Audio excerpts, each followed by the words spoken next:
வெயிலின் தாக்கத்தை எதிர்கொண்டு உடலுக்கு தேவையான ஊட்டச்சத்தை பெறும் வழிமுறைகள் பற்றி ஊட்டச்சத்து நிபுணர் ரூபினி தேவியிடம் எமது செய்தியாளர் மாயவதி நிகழ்ச்சிக்கு சிறப்பு நேர்காணலை தற்போது காணலாம். வெயில் காலமானது தீவிரமடைந்திருக்கக்கூடிய நிலையில வெயிலின் தாக்கத்தை எதிர்கொள்வதற்காக என்ன மாதிரியான உணவுகளை உட்கொள்ளலாம், என்ன மாதிரியான உணவுகளை தவிர்க்கலாம் என்பது தொடர்பான விரிவான விளக்கங்களை தருவதற்காக ஊட்டச்சத்து நிபுணர் ரூபினி தேவி அவர்கள் நம்முடன் இணைந்திருக்கிறார். வணக்கம் மேம். ஹாய், வணக்கம். தொடர்ச்சியாக வெயில் காலமானது தீவிரமடைந்து வரக்கூடிய நிலையில் என்ன மாதிரியான உணவுகளை உட்கொண்டா அந்த வெயிலின் தாக்கத்தை நம்ம எதிர்கொள்ளலாம்? ஸோ யூஸ்வலாகவே நம்ம சம்மரில் நம்மளுக்கு யூஸ்வலாகவே ஹீட் ரொம்ப ஜாஸ்தியாகும். இந்த ஹீட்னால் இல்லைன்னா நிறைய ஸ்வெட் ஆகும், பாடி அப்படியே ஹீட்டாக இருக்கும். ஸோ நான் நிறைய பேருக்கு like heat boils first symptom அந்த மாதிரி. இன்னொன்று டீஹைட்ரேட் ஆவாங்க, நல்லா தாகமாக இருக்கும், ரொம்ப தர்ஸ்டியாக ஃபீல் பண்ணுவாங்க. நைட்டில் சரியாக தூக்கம் வராது அந்த ஹீட்னால். இன்னொன்று வயிறு வலி.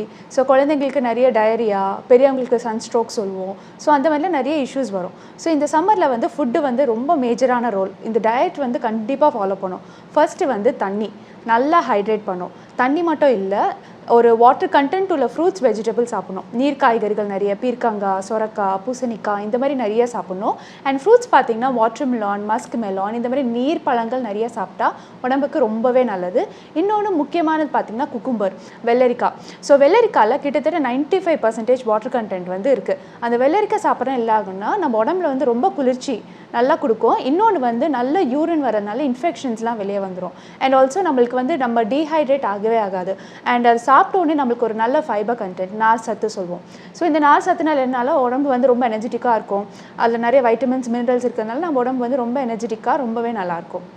இப்போது அதிகப்படியாக தண்ணி குடிக்கணும்னு சொல்கிறீங்க மேம். நிறைய பேர் ஐஸ் வாட்டரை தான் விரும்பி குடிக்கிறாங்க. இது எந்த அளவுக்கு நல்லது, எந்த அளவுக்கு பின்விளைவுகளை ஏற்படுத்தும்? ஸோ ஐஸ் வாட்டர் தான் நல்லது இல்லை ஹாட் வாட்டர் நல்லதுன்னு அப்படின்னு எதுவுமே கிடையாது. நம்மளோட ஒருத்தவங்களோட பாடி டெம்பரேச்சர் பொறுத்து இருக்குது. ஸோ ஒருத்தவங்களுக்கு சின்ன வயசுலேருந்து ஐஸ் வாட்டர் பழக்கணும்னா they can continue it. But என்னென்னா திடீர்னு வெயிலேருந்து வருது, திடீர்னு ரொம்ப சில்லாக குடித்தா நம்ம உடம்பு டக்குன்னு செட் ஆகாது. ஸோ அட்லீஸ்ட் நம்ம நார்மல் லைட்டு, அதுக்கப்புறமா ஓரளவுக்கு கோல்டாக குடிக்கணும். ரொம்ப அப்படியே ஃப்ரீஸ் பண்ணி ரொம்ப சில்லாக குடிக்கக்கூடாது. ஸோ சடன் டெம்பரேச்சர் மாறனால என்ன ஆகும், நிறைய பேருக்கு கோல்டு, ஃபீவர் அந்த மாதிரி சடன் சேஞ்சஸ் வரும்.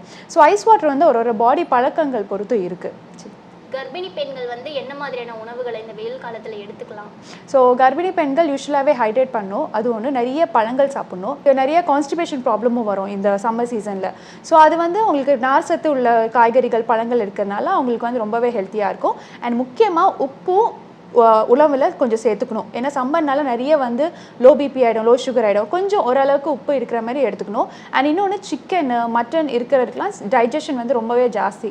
ஸோ சம்மரில் அது டைஜஷன் ரொம்பவே கஷ்டமாக இருக்கும். அதனால கொஞ்சம் ஃபிஷ்ஷஸ், எக் ஒயிட் இந்த மாதிரிலாம் ஈஸி டைஜஸ்டபிள் ஃப்ரூட்ஸ், வெஜிடபிள்ஸ் எடுத்தால் உடம்புக்கு ரொம்பவே நல்லது. இப்போ கோடை காலம்னாலே அதிகமாக நம்ம எடுத்துக்கிறது இளநீர், எலுமிச்சம் இது போன்ற பழங்கள் தான் மேம். இப்படி இருக்கும்பொழுது டஸ்ட் அலர்ஜி, சைனஸ் ப்ராப்ளம் இருக்கவங்களாம் இந்த மாதிரி ஃபுட்டை எடுத்துக்கும் பொழுது அவங்களுக்கு அதிகப்படியான தும்மல், அதிகப்படியாக அந்த அசௌகரியம் ஏற்படும். அவங்க என்ன மாதிரியான ஃபுட்டை ஃபாலோ பண்ணலாம்? ஸோ எங்களுக்கு யூஸ்வலாக என்ன பண்ணிங்கன்னா, அந்த மாதிரி வைட்டமின் சி சாப்பிட்டா சைனஸ் வரும் அந்த மாதிரிலாம் எதுவும் கிடையாது, மித் ஆக்சுவலி. ஸோ அவங்களுக்கு டஸ்ட் அலர்ஜி வருதுன்னா கொஞ்சம் அவங்க என்விரான்மெண்ட்டு க்ளீனாக இருக்கணும். அவங்க யூஸ் பண்ணுற water should be clean. Boil பண்ணி ஆற்றி வச்சு கூட குடிக்கலாம், அந்த மாதிரி எடுக்கலாம். இல்லை normal warm water, lemon juice ரொம்பவே நல்லது, வைட்டமின் சி, எலக்ட்ரோலைட்ஸ் மிக்கிறது. ஸோ அவங்களுக்கு anti inflammatory properties, anti oxidant rich லெமன்லாம். ஸோ அதுக்கு தாராளமாக எடுக்கலாம். அவங்களுக்கு ரொம்ப டக்குன்னு பிடிக்கும் அந்த மாதிரி அவங்களுக்கு அலர்ஜிக் ரியாக்ஷன்ஸ் இருக்குன்னா they can use warm water. கொஞ்சம் வார்ம் வாட்டரில் லெமன்லாம் பிழிஞ்சு சாப்பிட்லாம். அப்படி இல்லைம்போது அதுலேயே வைட்டமின் சி சம்மந்தப்பட்டது, நெல்லிக்காய் இந்த மாதிரிலாம், வாட்டர் மிலானும் வைட்டமின் சி, இந்த மாதிரி கேரட்டு இந்த மாதிரிலாம் அதை சப்ஸ்டியூட்டாக இருக்கிறது எடுத்துக்கலாம். இப்போ நீரிழிவு நோய் இருக்கவங்க, அதே போல் மற்ற இணை நோய் இருக்கவங்களாம் இந்த சம்மர் காலத்தில் என்ன மாதிரியான விஷயங்களை ஃபாலோ பண்ணால், என்ன மாதிரியான உணவு முறைகளை பின்பற்றலாம்? அது ஒரு இம்பார்ட்டண்டான கொஸ்டின். நீரிழிவு நோய் இருக்கிறவங்களுக்கு நிறைய பேருக்கு இந்த சம்மர் ஃப்ரூட்ஸ்லாம் ரொம்ப நல்லது அப்படின்னு சொல்லுவோம், சீசனல் ஃப்ரூட்ஸ் உடம்புக்கு நல்லதுன்னு. ஸோ வாட்டர் மிலானில் கொஞ்சம் சுகர் கண்டென்ட் இருக்குது, மேங்கோவில் கொஞ்சம் சுகர் கண்டென்ட் இருக்குது. அப்படி இருக்கும்போது அவங்க எப்படி எடுத்துக்கலான்னு பார்த்தீங்கன்னா, அவங்க ரைஸ் கன்சியூம் பண்ணிவிட்டு அதோட ரீப்ளேஸ்மெண்ட்டாக கொஞ்சம் நம்ம சீசனல் ஃப்ரூட்ஸ் எடுத்துக்கலாம். லைக் ஒரு கப் குட்டியோண்டு ப்ரௌன் ரைஸ், கைக்குத்தல் அரிசி இல்லை ஏதாச்சும் மில்லட்ஸ் அந்த மாதிரி எடுத்துகிட்டு ஒரு கப் போர்ஷன் வாட்டர் மிலான் எடுத்துக்கலாம். ஸோ தட் கொஞ்சம் கார்போஹைட்ரேட் பேலன்ஸ் ஆகும். And also daily water Milan இல்லாமல் ஒரு வாரத்துக்கு 3 நாள் alternate days like Monday, Wednesday, Friday அந்த மாதிரி எடுத்துகிட்டு மற்ற நாள் கொய்யாப்பழம், பேரிக்காய், ஆப்பிள் இந்த மாதிரிலாம் அவங்க எடுத்துக்கலாம். வெயில் காலத்தில் வெயிலின் தாக்கத்தை எதிர்கொள்வதற்கு என்ன மாதிரியான வழிகாட்டுதல்களை பின்பற்றலாம் என்பது தொடர்பாக ஊட்டச்சத்து நிபுணர் ரூபினி தேவி வழங்க கேட்டோம். சத்தியம் செய்திகளுக்காக ஒளிப்பதிவாளர் சந்தோஷுடன் செய்தியாளர் மாயாவதி.